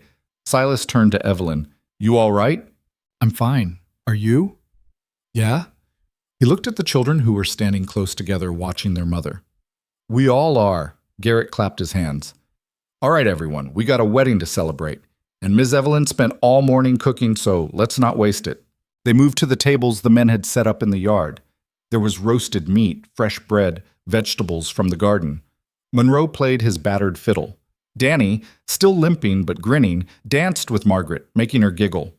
Thomas and Samuel stuffed themselves until they could barely move. Evelyn sat beside Silas, watching it all, and felt something she hadn't felt in years. Peace. You thinking about Voss? Silas asked quietly. A little. You? Yeah, he's not going to stop. I know. But we'll handle it. Whatever he throws at us, we'll handle it together. Evelyn leaned against him. I believe you. They sat like that until the sun started to set, painting the prairie in shades of orange and gold. The children were running around with the ranch hands, playing some game that involved a lot of shouting and laughter. The air smelled like wood smoke and autumn grass. "This is it, isn't it?" Evelyn said. "This is what happy feels like." "Yeah," Silas said. "I think it is." Later that night, after the celebration wound down and the children were asleep, Silas and Evelyn stood on the porch of the main house. Their house now. Together. "I never thought I'd get married again," Evelyn said. "After James died, I figured that was it for me. Just me and the kids, trying to survive. And now? Now I get to live. Really live. Not just survive." She looked at him. "That's because of you. It's because of you too. You fought for this, for your kids, for yourself. I just gave you a place to land. You gave us everything." Silas shook his head. "We gave each other everything." He was right. This wasn't about one person saving another. It was about two broken people finding each other and deciding to build something together. Something real. Something that mattered. "Come on," Silas said. "It's late. And you're my wife now. That means you get to sleep in my bed." Evelyn raised an eyebrow. "Your bed?" "Our bed." "Better." They went inside together, closing the door on the world outside. The next few weeks were the happiest Evelyn could remember. She and Silas fell into a rhythm, working side by side during the day, sitting together in the evenings, sharing a bed at night. It wasn't perfect. They argued sometimes. Silas was still stubborn and hard to read. Evelyn still pushed too hard, expected too much. But they were learning each other, learning how to be partners, learning how to be a family. The children thrived. Thomas started helping Silas with the more advanced horse training. Samuel's reading improved so much that Garrett started calling him the professor. Margaret appointed herself official ranch inspector and took her job very seriously, checking on every animal and reporting back to Silas daily. "The chickens are fine," she'd announce, "but the brown one looks sad. We should give her more corn." "The brown one always looks sad," Silas would say. "That's just her face." "Well, she needs more corn anyway." And Silas would make sure the brown chicken got more corn. Voss tried twice more to cause trouble. The first time, he sent another inspector, a different man who spent half a day at the ranch, interviewed everyone, and left satisfied that everything was legitimate. The second time, Voss showed up himself. It was late October. The first real frost had come and gone, and winter was closing in fast. Evelyn was in the kitchen making stew when she heard horses approaching. She looked out the window and saw Voss riding up with 3 men she didn't recognize. They all had rifles. Her blood went cold. "Silas!" she called. He was in the barn. He came out, saw Voss, and immediately moved to block the path to the house. Garrett and Monroe appeared from the corral, flanking him. Danny and the other hands emerged from the bunkhouse. Voss climbed down from his horse, smiling that cold smile. "Granger," he said, "we need to settle this." "There's nothing to settle. You lost. Move on." "I'm not talking about the inspections." Voss gestured to the men behind him. "I'm talking about property boundaries. Turns out, part of your north pasture is actually on land I own. Has been for years. You've been using my land to graze your horses." "That's a lie. I've got the deed right here." Voss pulled a paper from his coat. "Signed and notarized. That land is mine, and I want you off it." Silas's jaw tightened. "Let me see that deed." Voss handed it over. Silas read it carefully, his expression darkening. "This is forged," he said. "Prove it." "The county clerk's signature is wrong, and the date, this claims the land was sold 3 years ago. But 3 years ago, that land was owned by the territorial government. It wasn't available for private sale." Voss's smile didn't waver. "Maybe you're remembering wrong." "I'm not." Silas handed the paper back. "This is fraud, and if you try to use it, I'll have you arrested." "By who? Sheriff Doyle? He's in my pocket. The county clerk?" "Same. You think anyone's going to take your word over mine?" "I think," Garrett said quietly, stepping forward, "that you better get off this property before someone gets hurt." Voss looked at Garrett, then at Monroe, then at the other ranch hands. They all stood together, united, solid. "This isn't over, Granger," Voss said. "Yeah, it is." Silas's voice was flat, cold. "You've tried everything. Threats, inspections, forgery, and none of it worked. So here's what's going to happen. You're going to ride away, and you're not coming back. Because if you do, if you set foot on my land again, I'll shoot you myself. That's murder. That's self-defense. You came onto my property armed. You threatened my family. Any judge would call it justified. Voss stared at him. Then he looked at Evelyn, who was standing in the doorway now, holding a rifle. You're making a mistake, Voss said to her. He can't protect you forever. Eventually, something's going to happen to him. And when it does, you'll have nothing. No home, no security, nothing. I'll have my children, Evelyn said. And I'll have this land. Because when we got married, it became mine too. So even if something happens to Silas, I'm not going anywhere. This is my home now, and you're not taking it from me. Voss's expression turned ugly. You're a fool, both of you. Maybe, Silas said, but we're fools who aren't afraid of you anymore. Now get the hell off my property. Voss climbed back onto his horse. His men followed. They rode away without another word. When they were gone, Evelyn lowered the rifle, her hands shaking. Silas walked over to her. You all right? Yeah, are you? Yeah. He took the rifle from her hands. That was the last time. He's done. How do you know? Because he's tried everything, and we're still here. He knows he can't win. Evelyn wanted to believe him, but she'd learned the hard way that men like Voss didn't give up that easily. She was right.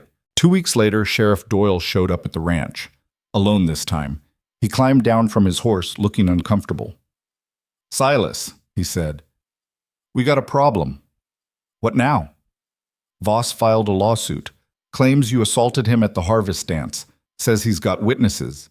He's demanding compensation, and if you don't pay, he's going to seize your property to cover the damages. Silas's expression went deadly. He can't do that. He's got a judge on his side, Judge Carver, and Carver's already signed a preliminary order. If you don't show up for the hearing next week, he'll rule in Voss's favor by default. This is insane. I know, but that's the law. Doyle paused. Look, Silas, I don't like Voss any more than you do. But if you don't fight this, you're going to lose everything. Then I'll fight it. You'll need a lawyer, a good one. I don't know any lawyers. I might. Doyle shifted uncomfortably. There's a man in Cheyenne named Albert Sutherland. He's honest, smart, and he hates bullies like Voss. If anyone can beat this, it's him. How much does he cost? More than you've got, probably, but I'll write him a letter. Tell him your situation. Maybe he'll take the case anyway. Silas nodded. Do it. Doyle left. Evelyn stood beside Silas, her stomach churning. We can't lose this place, she said. We won't. But what if... We won't. Silas turned to face her. I didn't fight this hard to keep you and those kids safe, just to lose everything now. We're going to win, I promise. Evelyn wanted to believe him, but the fear wouldn't go away. The hearing was set for the following Friday. Silas rode to Cheyenne to meet with the lawyer, leaving Garrett in charge of the ranch. He was gone for 3 days, and every moment he was away, Evelyn felt like she couldn't breathe. When he finally came back, he looked exhausted. What did the lawyer say? Evelyn asked. He'll take the case, pro bono. Says Voss has been pulling this kind of thing for years, and it's about time someone stood up to him. Can we win? Sutherland thinks so. He says the assault charge is weak. I hit Voss after he insulted you. Any jury would call that justified. And even if they don't, the damages Voss is claiming are way too high. Sutherland thinks we can get the whole thing thrown out. And if we can't? Silas took her hands. Then we sell the horses, sell the equipment, whatever it takes to pay the fine. But we keep the land, we keep the house, and we stay together. I don't want to lose the horses. Neither do I. But they're just animals. You and the kids, you're my family, and I'll give up everything before I let someone tear us apart. Evelyn pulled him close, holding him as tight as she could. We're going to get through this. Yeah, we are. The hearing took place in a cramped courtroom in Hackberry Ridge. Judge Carver presided, an old man with a permanent scowl and a reputation for siding with whoever paid him the most. Voss sat at the plaintiff's table with his own lawyer, a slick-talking man in an expensive suit. Silas sat beside Albert Sutherland, a thin man with wire-rimmed glasses and a quiet intensity. Evelyn sat in the gallery with the children and the ranch hands. Her heart was pounding so hard she thought everyone could hear it. The trial lasted all day. Voss's lawyer argued that Silas had assaulted an innocent man without provocation. He called witnesses, men who'd been at the dance, who swore they saw Silas throw the first punch for no reason. Sutherland tore them apart one by one. He pointed out inconsistencies in their stories. He got them to admit they were business associates of Voss. He made it clear they were lying to protect their investment. Then he called his own witnesses.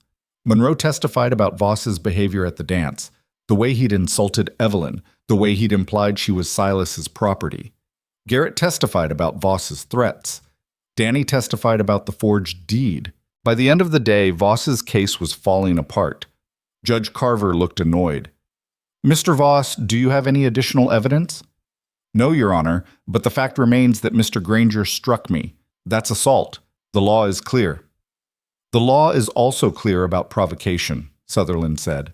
"Mr. Granger was defending his wife's honor. Any reasonable person would have done the same." "His wife?" Judge Carver looked at the paperwork. "They weren't married at the time of the incident. They are now, and they were clearly in a committed relationship at the time. Mr. Voss's insults were directed at Mrs. Granger. Mr. Granger's response was proportional and justified." Judge Carver frowned. He looked at Voss, then at Silas, then at the packed gallery of ranch hands and townspeople who'd come to support Silas. Finally, he sighed. "I'm dismissing this case," he said. "Mr. Voss, your claim is without merit. Mr. Granger, you're free to go. And both of you, stay away from each other. If I see either one of you in my courtroom again, I'll throw you both in jail. Do I make myself clear?" "Yes, Your Honor," Silas said. Voss said nothing. He just stood, grabbed his papers, and stormed out of the courtroom. The gallery erupted in cheers. Monroe let out a whoop. Garrett clapped Silas on the back so hard he nearly fell over. Evelyn ran to Silas and threw her arms around him. "We won!" "Yeah, we did." "It's over. It's really over. It's over." They held each other in the middle of the courtroom while their family, because that's what the ranch hands were now, family, celebrated around them. That night, back at the ranch, they had a feast. Monroe played his fiddle. Danny danced with Margaret again. Thomas and Samuel stayed up late listening to the men tell stories about the trial. Evelyn and Silas sat on the porch, watching it all, their hands intertwined. "You think Voss will really leave us alone now?" Evelyn asked.